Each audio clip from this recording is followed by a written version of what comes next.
महाअवतार बाबा की जय, श्री कृष्ण की जय, माँ पीताम्बरा की जय। एक बार आपका ये आचार्य आपके चरण में आपका हार्दिक अभिनंदन करता है। साधकों मैं आशा करता हूँ कि आप अपने परिवार में कुशल पूर्वक होंगे। आज साधकों कई दिन बाद वीडियो में बनाने का समय मिला है, तो मैं आपको वीडियो दे रहा हूँ। साधकों 9:30 बजे का टाइम हो रहा है, क्योंकि मैं कई दिन से टाइफाइड में हो गया था, तो मैं टाइफाइड में बीमार था और अब थोड़ा सा आराम मिला है, तो मैं तुम्हें एक वीडियो दे रहा हूँ और समय भी मुझे मिल गया है। पहले तो साधकों मैं ये कहना चाहूँगा आपसे कि एक साधक ने मुझे, और भी 2 या 3 साधक थे, शायद उन्होंने कहा था गुरुजी मुझे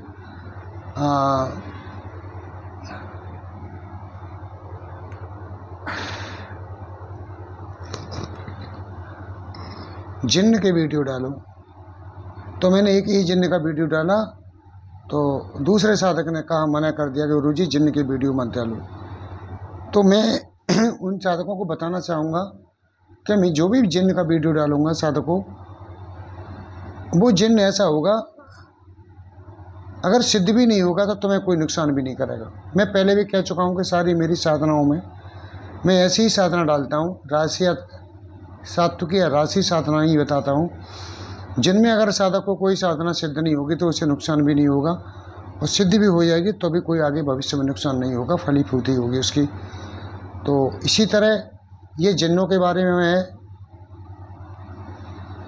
जिन्न भी 3 तरह के होते हैं, मैंने बताई थी पहले, राजसिक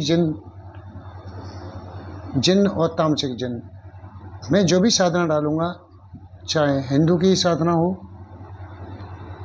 चाहे मुसलमानी साधना हो जिन्नों की, लेकिन वही साधना डालूँगा जो जिन्नों की, जिसमें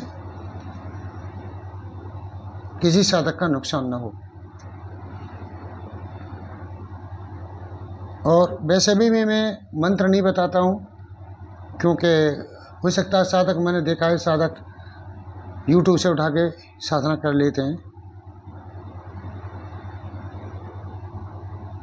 और उनके बहुत ही दुष्परिणाम आते हैं। जिन्होंने यूट्यूब पे वीडियो बना के डाल दिया है, उन लोगों को तो किताब में पढ़ा और डाल दिया, उन्होंने उसके बारे में न कभी सोचा है, न देखा है, और ना ही उन्होंने कभी अनुभव किया उन साधनाओं का किया और नहीं अनुभव किया, और ना ही उसे उनके दुष्परिणामों को रोकने की क्षमता रखते हैं साधक। तो मैं उन्हीं साधनाओं को डालता हूँ साधकों के कोई दुष्परिणाम ना हो, और ये दुष्परिणाम हो भी जाए तो मैं इसे रोक दूँ, क्योंकि मुझे साधना सिखानी है, किसी का भला करना है, किसी का अहित नहीं करना है। और इतने पर भी कोई ये सोचे कि इससे अहित हो जाएगा तो भाई वो अपने घर बैठे, उसके लिए मेरे पास कोई इंतजाम नहीं है। पहली बात ये। दूसरी बात साधकों मैं तुम्हें बताऊंगा, कभी परसों जो है चंद्रग्रहण निकल के गया है, तो साधकों ने, लगभग सभी साधकों ने चंद्रग्रहण वाले दिन अपनी अपनी साधना की होंगी। अब उसमें हुआ क्या है कि चंद्रग्रहण जो 3.5 घंटे का था, शायद 10:30 बजे से 11, 12, 1, 10:30, 11:30, 12 और 1, हाँ 2.5-3 घंटे का चंद्रग्रहण था। तो साधक चंद्रग्रहण प्रारंभ होने से चंद्रग्रहण के अंत तक साधना करनी थी साधक को, और उसके बाद साधना साधक को रोकनी नहीं थी। भले ही कृष्ण पक्ष आ गया है, लेकिन हमने शुरू तो चंद्रग्रहण में की और शुक्ल पक्ष में की, और वो भी पूर्णमासी के दिन 3 जो है अच्छे मुहूर्त मिले हमें, और उसके बाद साधकों ने साधना रोक दी, और लगभग सभी ने रोक दी होगी। ये उन्होंने बहुत बड़ी गलती की, क्योंकि चंद्रग्रहण में सभी साधना सिद्ध होती हैं, और प्रत्यक्षीकरण उसके बाद में 2 या 3 दिन में अवश्य हो जाता है। ये चीज़ मुझे पता है साधकों, तुम लोगों को ये चीज़ें पता नहीं है, लेकिन मैं एक साधक का अनुभव बताता हूँ। अभी मेरे पास एक साधक हैं, उनका फ़ोन आया था कि उन्होंने अप्सरा की साधना की थी चंद्र ग्रहण वाले दिन और दूसरे दिन बंद कर दी। तो उसके पास गुरुजी आए स्वप्न में और मेरा ही रूप लेके आए और उन्होंने उनसे कहा, अरे बेवकूफ़, तुम्हारे पास काम नहीं आई थी साधना की, जो तुमने साधना की वो तुम्हारे पास काम नहीं आई थी, लेकिन वो फिर लौट के चली गई। अब आई क्यों थी? क्योंकि चंद्र ग्रहण वाले दिन उन साधकों ने उनकी उपासना की, वो सिद्ध हो गई तो आई, उसे आना पड़ा। और लौट के क्यों चली गई? क्योंकि उन्होंने साधना को बंद कर दिया दूसरे दिन। तो बाबा खुद साधक जो है खुद बाबा बनते हैं बहुत बड़े। मेहनत करना नहीं चाहते कि 2-4 दिन हम मेहनत चाहें, 10-5 दिन 15 दिन मेहनत करके एक माला फेंक के भाग जाएंगे और आगे इस मेहनत नहीं करेंगे कि हमें और थोड़ी सी मेहनत करनी। ये तो बुद्धि और विवेक की खुद सोचने वाली बात है कि आज हमने चंद्र ग्रहण हुआ है तो हमें 2-4 दिन और साधना को आगे बढ़ाना चाहिए, क्योंकि वेद पुराणों में और सभी जगह ये लिखा है कि चंद्र ग्रहण वाले दिन साधना सिद्ध हो जाती हैं। तो साधना सिद्ध हो गई, अब 2-4 दिन और करें तो प्रत्यक्षीकरण हो जाएगा। लेकिन सभी साधक घर में बैठ के माला को टिक टिक के, मुझे पता है ये चीज़ है, कोई नहीं कर रहा है। एक हमारे और साधक हैं, हमसे अभी दीक्षा लेके गए थे, वो यहाँ से हरिद्वार गए और हरिद्वार केवल 11 माला की, उन्होंने 11 माला करके छोड़ के चले आए, जाके कमरे में सो गए। और हमने कहा तो करे नहीं, हम तो वैसे ही खाट पर बैठ के कर रहे थे, अरे हम तो वैसे ही मतलब ये चीज़ें करते रहे। ये चीज़ें क्या है, मतलब खाट पर बैठ के करना और बिस्तर पर बैठ के करना, क्या है ये चीज़? अरे भैया ये तुम्हारी मौसी की संबंधी नहीं है, मौसी की निंसार की नहीं है, जो तुम कहीं भी बैठ के करके आ जाओगे कि मनी मौसी का मनी चलो हमारा लाला खाट पर बैठ के भूखा बैठा है, चलो उसके पास चले जाओ, वो हमें याद कर रहा है। यहाँ कोई किसी से रास्ता नहीं है, रिश्ता नहीं है, ये तो कभी नहीं आने वाली है। ये तो मंत्रों से बंध के तुम्हारे पास आती है और ये चाहती है कि ये मंत्रों को बंद करें और हम अपनी स्वतंत्रता से अपना जीवन जिए जैसे पहले जी रहे थे। क्यों? तुमको भी अगर कोई कैद करे तो तुम चाहोगे कि उसकी कैद में उसके काम गुलामी करते रहो? बताओ, तुम ही चाहोगे कि ये उल्टे सीधे काम करे या दरवाज़ा खुले मैं उड़ जाऊँ यहाँ से? तो इसी तरह साधकों ये नहीं आती हैं, और आती हैं तो मंत्र के बल पे आती हैं तो प्रेम और भक्ति के द्वारा आती हैं। और दूसरी बात साधकों एक बात और बता दूं कि ये एक तत्व की बनी होती हैं सभी शक्तियाँ, इनका हृदय नहीं होता है। जिनके हृदय होता है वो बार बार सोचते हैं, हृदय में दया और भाव और प्रेम आते हैं। इनका हृदय नहीं होता है, ये तो केवल एक सोच होती है इनकी, एक सूक्ष्म तत्व होता है इनका, वही इनका दिमाग है। बस जो दिमाग में आया वो कर लिया।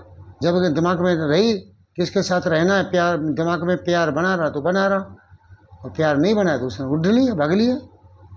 तो ये शक्तियाँ इस तरह होती हैं। तो साधकों इनके हृदय नहीं होते, हृदय तो मनुष्यों में होते हैं। और फिर मनुष्यों में भी जो हृदय हैं वो हृदय से नहीं, दिल से नहीं, दिमाग से काम करते, तो वो भी छोड़ छोड़ के अपने प्रेमों को, अपनी स्त्रियों को भाग जाते हैं। देखा होगा आपने, वो निर्मोही होते हैं। इसलिए साधकों ये शक्तियाँ सारी निर्मोही होती हैं, उन्हें तुमसे प्रेम नहीं है, वो तो मंत्र के वशीभूत या तुम्हारी भक्ति के वशीभूत आके भले आ जाए, या तुम्हें निस्वार्थ निष्काम भाव से उन्हें करो, तुम उन्हें तुम पर दया आ जाए, तब आगे सामने खड़ी हो जाए और तुम्हें वरदान दे दें।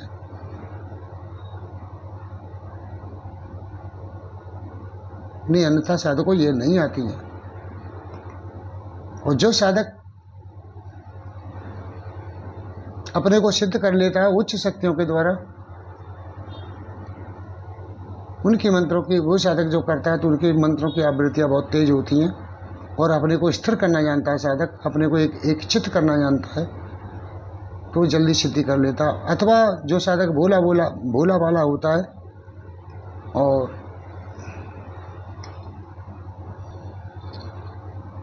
वो कभी किसी से द्वेष आदि नहीं करता, उनको बहुत जल्दी यहाँ सिद्ध हो जाती हैं। और एक बात और मैं बता दूं, जो भी कोई फ़ोन करेगा ये पूछेगा कि वो क्या करेंगी, ये हम सिद्ध करेंगे तो क्या करेंगी। भैया मैं इतना परेशान हूँ इन चीज़ों से। तुम्हारी इतनी बड़ी इच्छा है जीवन की कि मैं जानता हूँ कि भगवान भी तुम्हारी इच्छा पूरी नहीं कर पाएगा, तो ये तुम्हारी इच्छा की क्या पूरी कर सकती हैं। तो तुम्हारी जितनी बड़ी इच्छा होंगी उतनी ही तुम्हें मेहनत करनी पड़ेगी, इतना ही तुम्हें सिद्धि बहुत लेट मिलेगी। और आप निर्विचार और निर्विकार पूर्ण समर्पण भाव से होके बैठोगे तो तुम्हें सिद्धि जल्दी मिल जाएगी। मैं पहले भी कई मंत्र बता चुका हूँ साधकों सिद्धियों के लिए। एक चीज़ और मैं बता दूँ आपको, साधना करते वक्त आप जो ये सोच के बैठें कि मुझसे पहले भी बहुत बड़े बड़े राजा महाराजा हुए, पैसे वाले हुए, करोड़पति हुए, गरीब हुए, सब छोड़ के यहाँ चले गए, कोई किसी का नहीं हुआ, सब यहीं पड़ा रह गया सबका। देखो खजाने, ताजमहल, लाल किले, ये इतने बड़े बड़े किले सब छोड़ के पड़े रह गए। और मैं कितना भी कमा लूँगा या कितना भी ले लूँगा, मुझे छोड़ के जाना है यहाँ, तो मेरा कुछ नहीं है यहाँ। बस चुपचाप बैठ के शांति से अपना साधना को सिद्ध करो और जो होगा सो देखा जाएगा। ऐसे लोगों को साधना जल्दी सिद्ध हो जाती है। साधकों मैंने जब माँ पीताम्बरा की साधना की थी 7 महीने मैंने कुछ मांगा नहीं था, चुपचाप लगा रहा 6 महीने जनवरी से लेके जून तक लगा रहा चुपचाप करता रहा पड़ा मैं। तब माता जी की कृपा मुझे प्राप्त हुई। अगर मैं भी करता ना कि मुझे कोठी मिल जाए, बंगला मिल जाए, ये मिल जाए, वो मिल जाए, तो साधकों मैं पूरा जीवन निकल जाता, शायद मुझे कृपा प्राप्त नहीं होती उनकी। आज उन्हीं की कृपा है साधकों कि मैं जहाँ हूँ, जिस स्तर पे हूँ, उन्हीं की कृपा है। उनकी कृपा से आज मेरे पास किसी चीज़ की कमी नहीं है। और वो मेरा भी नहीं है, वो उन्हीं का है, सब दिया हुआ। मेरा कुछ नहीं है साधकों। मुझे भी छोड़ के एक दिन जाना है, मेरे तो मेरी भी यहाँ नहीं हो, मुझे भी छोड़ के जाना है, तो मेरा क्या है इस दुनिया में। तो ये साधकों ये भाव बनाओगे तुम, तुमसे साधना जल्दी सिद्ध हो जाती हैं और 100%, 1,00,000% सिद्ध होती हैं। शमशान में साधकों साधना जल्दी क्यों सिद्ध होती है कि शमशान में जाके आदमी इस संसार बंधन से मुक्त हो जाता है, क्योंकि वो भाव उसके सामने आते हैं कि यहाँ देखो सैकड़ों हजारों मिनट से पहले आई बड़े बड़े सूरमा भोपाली आए, करोड़पति अरबपति आए, सब इस शमशान में भस्म होकर चले गए पड़े हैं। क्या है मेरा, क्या मनुष्य का अस्तित्व है? कोई अस्तित्व नहीं है मनुष्य का, तो मेरा भी कुछ नहीं है। ये भाव आते ही इस संसार चक्र से, हमारी आत्मा का संसार चक्र से जो बंधन है वो कट जाता है। और जैसे ही कटता है वो बंधन वहाँ जुड़ जाता है, और जैसे ही वहाँ जुड़ता है तुम्हें प्रत्यक्षीकरण हो जाता है। साधकों इसीलिए शमशान में जल्दी साधना सिद्ध होती हैं। ऐसा कुछ नहीं है कि शमशान में भूत प्रेत ये सब रहते हैं इसलिए और शमशान से शुद्ध जगह, पवित्र जगह साधकों कोई जगह नहीं है, क्योंकि यहाँ वो जो है परलोक और पृथ्वी लोक के बीच का रास्ता है शमशान, बीच की दीवार है शमशान। जो वहाँ गया उसके बाद लौट के नहीं आएगा, परलोक के लिए निकल गया, और जो वहाँ से आ गया वो जन्म ले लिया उसने साधकों। तो ये शमशान का ये मामला है, इसलिए शमशान में जल्दी साधना सिद्ध होती है। और शमशान में डरने की आवश्यकता नहीं है। जब तक तुम्हारी मृत्यु नहीं आ गई है साधकों, कोई मार नहीं सकता है। और नियति पहले से नियत होती है कि ये होना है। लेकिन यदि अपने कर्म अच्छे करोगे, सत्कर्म करोगे, बढ़िया कर्म करोगे, तो उसके फल तुम्हें अवश्य मिलेंगे। भले ही नियति में कुछ नहीं लिखा है, हमारे भाग्य में दुर्भाग्य लिखा है, लेकिन हम अपने ईश्वर की भक्ति करें और साधना करते रहें हम, तो हमारी साधना सफल होंगी ईश्वर की कृपा से। क्योंकि हमारे कितने भी दुर्दन हो, पूर्व जन्म के संस्कार के अनुसार हमारे बुरे दिन मिलते हैं, और जब हम ईश्वर की भक्ति करेंगे तो कर्मण्डे वासुदेवा माँ फलेषु कदाचन, कर्म का फल तो साधु को अवश्य मिलता है। ये स्वयं श्री कृष्ण भगवान ने कहा है, इसमें कोई दूराई नहीं है। लेकिन कर्म अच्छा होगा तो फल अच्छा होगा, कर्म बुरा होगा तो फल भी बुरा होगा साधु को। इस मैटर में साधु को 15 मिनट बात करने में आपसे निकल गई, वीडियो बड़ा हो जाएगा, इसलिए चलो हम आगे साधना के बारे में बात करते हैं। साधु को ये स्वर्ण वीर की साधना मैं आपको बताने जा रहा हूँ, और जितने वीर की साधना है साधु को, ये साधना है साधु को होली, दिवाली आदि शुभ मुहूर्त पर अथवा नवरात्रियों में ये बहुत जल्दी सिद्ध होती हैं।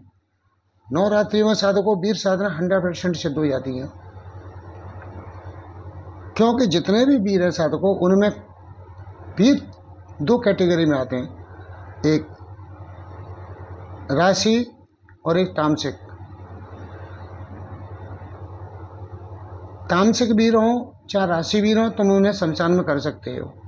लेकिन तामसिक भी अगर कोई वीर है तो वो शमशान में नहीं होगा, वो सॉरी शमशान में ही होगा, वो घर में नहीं होगा फिर। और राशि वीर को आप घर में भी कर सकते हो, शमशान में भी कर सकते हो। अब वीरों के बारे में साधकों कुछ प्रकाश डालते हैं। वीर कौन होते हैं? वीर साधकों पूर्व जन्म में हमारे तुम्हारे के जीवन धारण किए हुए भूत हैं। वो उनका जीवन था, और वो जो किसी न किसी पराशक्ति की जो मृत शक्तियाँ हैं, जैसे दुर्गा देवी हैं, लक्ष्मी हैं, काली हैं, इनकी उन्होंने तपस्या की, साधकों बहुत भक्ति की, और उनके प्रताप से बहुत ताकतवर बने वो, और उन्होंने वीरतापूर्वक लड़ाइयाँ लड़ी, और वो वीर गति को प्राप्त हुए, या वो जो स्वयं ही अपना शरीर छोड़ के त्याग के चले गए साधकों, तो वो उस कैटेगरी के वीर आए साधकों। कुछ वीर साधकों बहुत पुराने त्रेता युग के, द्वापर युग के हैं।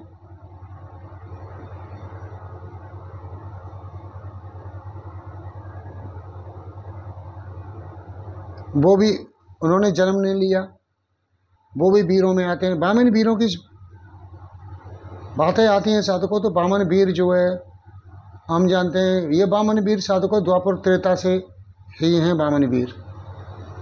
उसके बाद में ये द्वापर में जो वीर हुए, कलयुग में जो वीर हुए, उनको साधकों कभी उनकी किसी ने कोई साधना नहीं बनाई, किसी साधक ने उन्हें सिद्ध करने की कोशिश नहीं की, किसी ऋषि मुनि ने ना ही उनकी कोई साधना बनाई साधकों।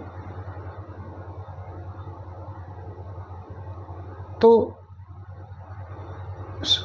कुछ सात्विक वीर भी हैं साधकों, कुछ जो है कुछ राशि वीर हैं, कुछ जो है तामसी वीर भी हैं। तो साधकों मैं यहाँ जो 2-4 वीरों की साधना बताऊंगा लगातार, वो जो है राशि वीरों के बारे में साधना बताऊंगा, तामसी वीरों के बारे में साधना साधकों नहीं बताऊंगा। अब साधकों बात ये आती है कि भैया जो मरने के बाद आत्मा घूम रहा है,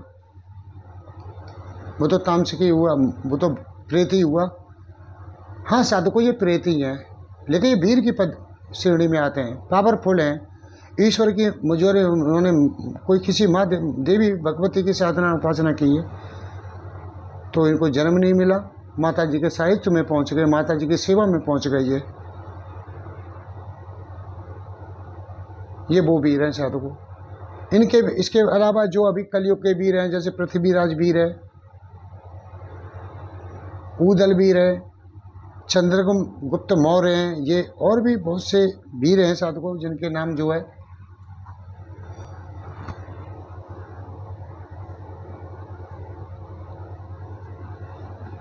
बहुत से नाम मैं तुम्हें गिन के बता सकता हूँ, 2 चारणों के। पृथ्वीराज चौहान है, अशोक सम्राट है, महाराणा प्रताप है, पेशवा बाजीराव है, करणुखिया वीर है, पिलुकिया वीर है, ये बहुत से वीर हैं साधकों। तो साधकों अब इन वीरों पे की स्थिति ये है कि इन वीरों को जन्म मिला या कि नहीं मिला। जो द्वापर त्रेता के वीर हैं, वामन वीर, वो तो हैं ही हैं, वो तो शरीर त्याग गए और अजर अमर हैं साधकों को, वो बने रहेंगे हमेशा। उन्हें अगर माँ काली, माँ भगवती अगर वो कहेंगी तब जो जन्म मिलेगा, उनकी सेवा में लगे पड़े हैं वो तो। लेकिन ये जो कलयुग के वीर हैं साधकों, उन्हें जन्म मिला कि नहीं मिला, तो मैंने ये चीज़ें देखी साधकों ने। मैं ऐसे कोई साधना नहीं डालता हूँ, पहले उस साधना का परीक्षण करता हूँ, उसे गहनता से जांच करता हूँ उसकी में। चाहे साधकों ये मान लो मेरी हॉबी है, चाहे मान लो कि मैं डॉक्टर हूँ, तो डॉक्टर जैसे पेशेंट की गहनता से जांच करता है, उसी तरह मैं मेरा आदत बन गई है, मैं सभी साधनाओं की गहनता से जांच करता हूँ और देखता हूँ, उनके बारे में सोचता हूँ, फिर मैं अभी दिव्य शक्तियों से पूछता हूँ, उसके बाद साधना का आगे डालता हूँ। तो अब कलयुग के वीरों की बात करूँ साधकों, अब सतयुग के वीर, त्रेता युग के वीर है विभीषण, वो हैं आज भी, उनकी भी सिद्धि है। हनुमान को हम वीरों की श्रेणी में नहीं लेते हैं, वो महावीर हैं। कुछ लोगों ने लांगुरा वीर, वो हनुमान ही है लांगुरा वीर, तो वीर नहीं है, महावीर की श्रेणी में आते हैं, जो माता भगवती के साथ रहते। एक उनका स्वरूप हनुमान जी का माँ भगवती के साथ रहता है, जिन्हें लांगुरा वीर कहते हैं, हर समय साथ रहता है साधकों। मैंने देखा है साधकों, मैंने जब 10 भुजाओं वाली माँ भगवती की दर्शन किए थे जो धौरागढ़ में है, बिल्कुल जंगल में, साधुको पहाड़ों के नीचे, पहाड़ों के पास। तो मैंने वहाँ उनके दर्शन किए थे एक गुफा के अंदर। तो मैंने देखा था कि भगवान श्री कृष्ण बंसी लेके उनके नीचे खड़े हैं और दूसरी तरफ उनके हनुमान जी खड़े हैं। शेर, जिनका शेर का मुंह जिस तरफ था भगवान श्री कृष्ण खड़े थे, दूसरा सिर की जिधर पूंछ होती है उधर हनुमान जी खड़े थे, गदा उनके हाथ में थी और बीच में अर्जुन जो है उनका धनुष नीचे रखा था अर्जुन का, और हाथ जोड़ के ऐसे करके घोंटू के बल करके ऐसे प्रार्थना कर रहे थे। ये रूप देखा था मैंने साधु को।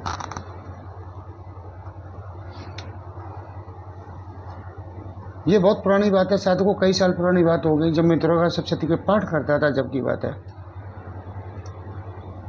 उसके बाद साधु को मैं साधारण दुर्गा सप्तशती को पूर्ण नहीं कर पाया हूँ और ना ही मुझे उनके दोबारा दर्शन हुए।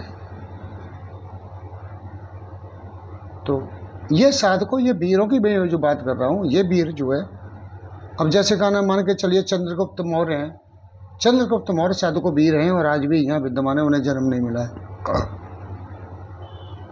पृथ्वीराज चौहान है साधु को, पृथ्वीराज चौहान की अंत्येष्टियाँ नहीं हुई हैं, तो आज भी उनकी आत्मा यहाँ भटक रही है। अगर आप उनकी साधना करते हो तो तत्काल हाजिर हो जाएंगे। लेकिन पृथ्वीराज चौहान जो है राशि और तामसिक दोनों प्रवृत्ति के आदमी हैं। चूँकि भैया ये वीरों ने युद्ध किया, मार काटते उनकी प्रवृत्ति रही है, हर समय गुस्सा क्रोध इनकी प्रवृत्ति बनी रही है। तो राजा पृथ्वीराज चौहान राशि भी हैं और तामसिक दोनों प्रवृत्ति के हैं। अशोक सम्राट नहीं है, महाराणा प्रताप साधको हैं, बाजीराव पेशवा नहीं है, जोरावर सिंह हैं, और करण को नुकिया वीर जो राजस्थान के हैं वो साधको हैं, अभी उन्हें जन्म नहीं मिला है।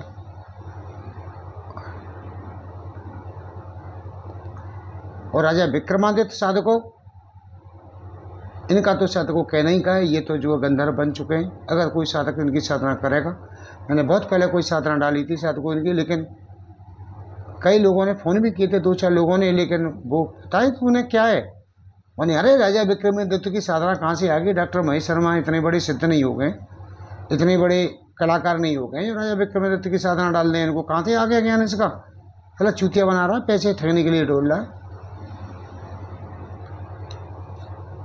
तो उन्हें फ़ोन करके केवल फ़ोन किए और उनसे कहा कि भाई थोड़ा सा अनुदान डालो जो हम तुम्हें समझाएंगे नहीं। उनके अनुदान के नाम पर वो चुप्पी लगा के बैठ गए, क्योंकि उन्हें तो विश्वास उस समय मालूम है, जो पुरानी अप्सरा यक्षिणी किन्नरी उन्होंने हल्ला मचा रखा है, जोर का जो हल्ला मचा रहा है ना, ओ यक्षिणी ओ अप्सरा किन्नरी सुंदरी, उनमें साधकों भूतनी साधना मैंने डाली, उससे पहले किसी भूतनी साधना का नाम नहीं था। वीडियो को मेरे जाके देख लीजिए, उसके बाद और भी चैनलों पर देख लीजिए जो बाबा खोल के बैठे हैं। सुंदरी साधना मैंने बताई, उसके बाद सुंदरी साधनाओं का बाढ़ आ गई है, देखो आप। क्रोध भैरव भगवान की साधना मैंने बताई, उसके बाद क्रोध भैरव की भगवान की साधना की बाढ़ आ गई। उससे पहले मैं किसी यूट्यूब चैनल पर परी साधना नहीं थी, सबसे पहले मैंने जिन परी की साधना अपलोड की थी, उसके बाद में साधकों परियों की बाढ़ आ गई, आप देख लीजिए। तो ये चीज़ें हैं साधकों। तो ये कोई जो है माँ काली का इनमें उपासक है, उनकी सेवा में लगा हुआ है वीर, कोई जो है दुर्गा देवी माँ के सेवा में लगा हुआ है, ये सब ऐसे ही लगे हुए हैं साधकों।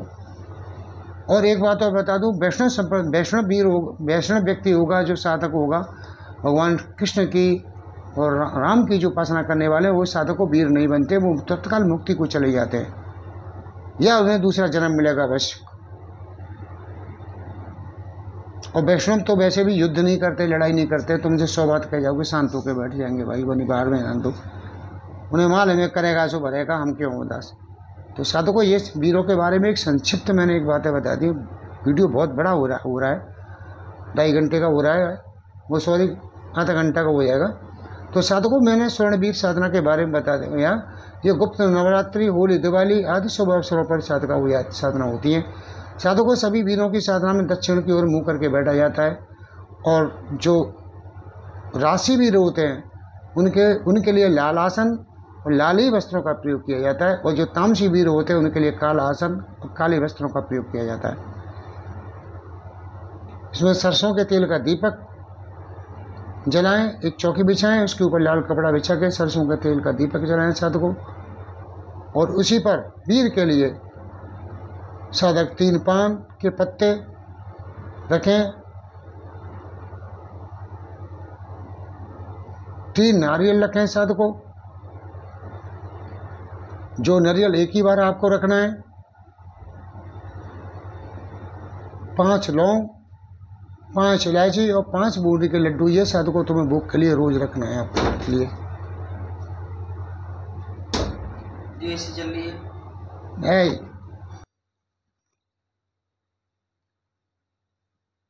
तो ये चीजें साधकों स्वर्ण वीर के लिए दी जाती हैं, और जो है 5 बार इसमें जो है क्या नाम है 3 मिनट का अनुलोम विलोम प्लस 3 मिनट का ध्यान करें। उसके बाद में गणेश जी की 5 बार ओम गंग गणपते ध्यान करें। उसके बाद भगवान शिव का एक मंत्र बता रहा हूँ साधकों, इसमें ओम हस्तम हस्ता, ये भगवान शिव का ऐसा मंत्र है साधकों कि अगर साधक इसे करता रहेगा जीवन में तो उसे जीवन पर सारे कष्ट दूर हो जाएंगे।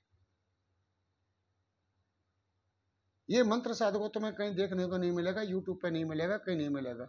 और आज नोट कर लो, ये मंत्र मैंने आज बता दिया, उसके बाद इस मंत्र की बाढ़ आ जाएगी। देखो कितने लोग यूट्यूब पे वीडियो बना बना के डालते हैं हस्तम हस्ता का। तो साधकों ये हस्तम हस्ता भगवान शिव का मंत्र है। अब इसकी 11 माला करें और अपने गुरु का स्मरण करें साधकों जिन्होंने लिया है, या ओम गुरु गोरखनाथाय नमः, इस तरह एक माला उनकी करें। फिर मूल मंत्र की साधकों आपको 11 माला रोज करनी है। ये 10 दिन में समझ जानता हूँ वीर सिद्ध हो जाएगा तुम्हें। अगर नहीं होता तो थोड़ा आगे भी ले जाए। मैं थोड़ा सा तुम्हें मंत्र बता दूं साधकों, तुम्हें कहोगे मानी अरे था गुरु जी हमें तो यूट्यूब पर स्वर्ण वीर की साधना का बड़े बड़े मंत्र पढ़े हैं, बड़ी बड़ी वो पढ़ी हैं, हाँ कितनी वो पढ़े हैं हमने देखा है। तो थोड़ा सा मंत्र बता दूं साधकों तुम्हें, आ वीर मरगट तीर उठ जाग किलकारी मार मुआ मुर्दा उठा के लान महावीर हनुमान की आन dot dot dot dot dot. पूरा मंत्र नहीं बताऊंगा साधकों में, यह साधकों मंत्र है और इसकी 11 माला आपको करनी है।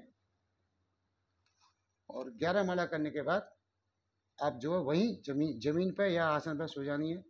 यह साधकों आपको साधना शमशान में, एकांत में स्थान पे, खंडर में या जंगल में या खुले आसमान के नीचे करें। मैंने साधकों यह बता दिया कहाँ करनी है। अब कोई फोन करके नहीं पूछेगा गुरु जी कहाँ करनी है कहाँ नहीं करनी है। चुप करते रहते तो है नहीं, या कुछ लग जाते हैं मुझसे पूछताछ करने के लिए, ठीक है। जब वीर सामने आए तो उससे वरदान मांग लें, हमेशा मेरी रक्षा करें, मेरे आह्वान पर तुरंत आएं और मेरे काम को करें और मुझे धनवान बनाएं। वीर साधकों वीर तुमसे आके खीर मांग सकता है। इस वीर को साधकों आपको जो है कन्यर के पुष्प, पीरे कन्यर के पुष्प अर्पित करने हैं। तो पीरे कन्यर के पुष्प रोज साधकों आपको रखने, आप जो है उसको अर्पण करें, और जब वीर आए तो आपको साधकों उसके चरणों में पीरे कन्या के पुष्प जो है अर्पित करने हैं। और जो भोग रखा है वो साधकों स्वयं भोग को ले लेगा।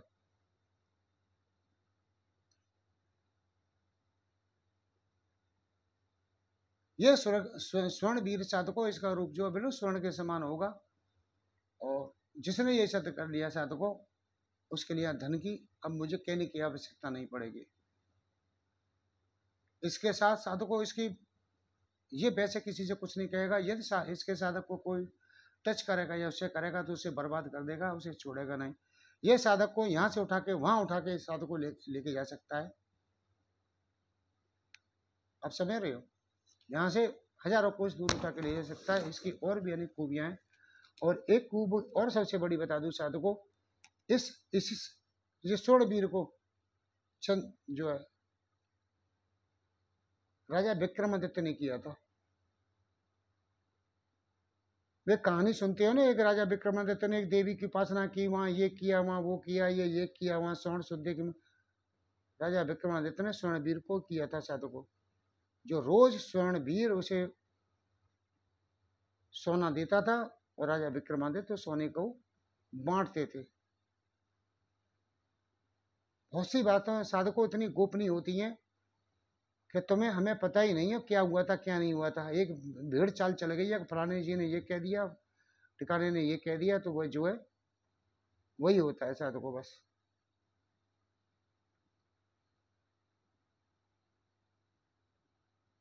जब आप साधु को साधना करने बैठे तो मैंने जो मंत्र बताया, गुरु मंत्र बताया, ओम हस्तम हस्ता, इस मंत्र को अब जो है 11 माला करके अपने हथेलियों पे फूंक मारे ऐसे 3 बार, और ऐसे करके जो है अपने चारों तरफ पूरे शरीर पर फैला लें, जिससे आपकी सभी शक्तियों से सुरक्षा होगी। अथवा चाकू पर 11 बार मंत्र पढ़कर इसकी 3 या 5 फूंक मार के चारों तरफ घेरा खींच लें, जिससे तुम्हारी चारों तरफ से सुरक्षा होती रहेगी। और जिन लोगों ने क्रोध भैरव की उपासना की है साधकों, उसे ये चीजें करने की जरूरत नहीं है। वो तो अपना क्रोध भैरव का ही एक बार आह्वान, 5 बार 11 बार आह्वान करके बैठ जाए, सारे काम सफल होते चले जाएंगे उनके। तो साधकों, ये वीडियो जो 30 मिनट से ऊपर का हो गया, अब मैं तुमसे आज्ञा लेता हूँ। अगले वीडियो में साधकों मैं अवश्य मिलूंगा। अगर ये अच्छी लगी हो आपको और आगे आप और चाहते हो कि मैं वीरों की साधना डालूं साधकों, तो मुझे कमेंट में अवश्य बताएं। राधे राधे, राधे राधे, राधे राधे।